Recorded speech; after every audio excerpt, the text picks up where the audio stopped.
What's poppin', Silverback Nation? We've got game 2 in the Garden between the Pacers and the Knicks. We'll get right to that game and break it down in just a second. After this video, go to silverbackjungle.com, click Become a Jungle member, take our weekly trial for a test spin, see if it's for you. You get my exact betting card pinged to your phone each and every day, as well as any other added plays I make that are members only throughout the day. So far, 7 days of May, we've been profitable in 6 of them.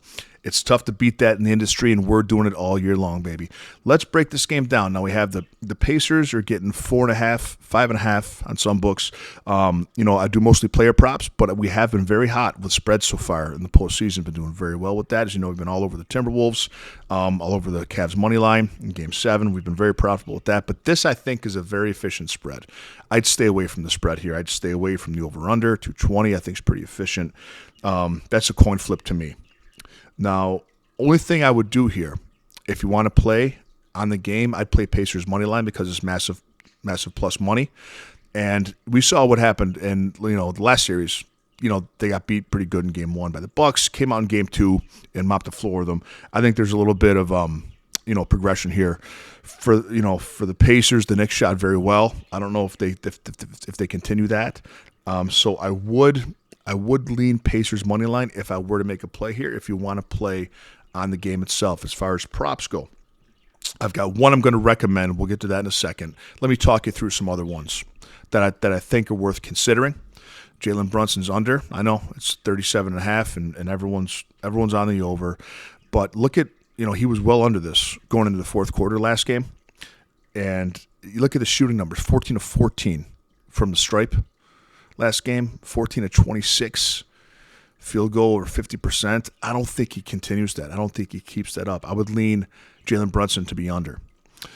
And Indiana is good. Now, they came out and said, we're going to let Jalen get his, and we're not going to prevent everyone else from scoring. I don't think they're going to do that. I think they're going to have to try and double him, try and trap him, try and pester him a little bit like they did in the first half of that game. I think that Dante DiVincenzo is going to have a good matchup. I'm going to look at his over 3.5 threes. I think that Anunoby is going to get about 40 minutes again. I will look at his points. Josh Hart's too hard, because his lines he's either way over or way under every single time. So I would stay away. Only thing I do on him is rebounds. And again, these aren't plays I'm making. These are just, there's one game here, so I want to walk you through the thought process of all these different player props. Hartenstein's going to get a lot of minutes because, of course, Mitchell Robinson's out for the season now. I will look at his points and rebounds, perhaps.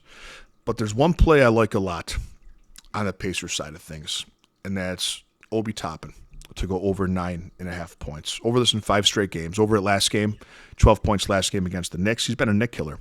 In 4 games against the Knicks this season, he's been over it in 2 and right on the hook at 9 in those other 2 games. He's getting 20 minutes a game, and he's taken 9.8 shots a game in the playoffs. Those are very consistent, and I think Toppin is going to get them for over 9.5, so 10-plus points today. Take Obi Toppin of the Pacers over 9.5 points. Have a great day, Silverback Nation. I will see you tomorrow with a little more money in your pocket.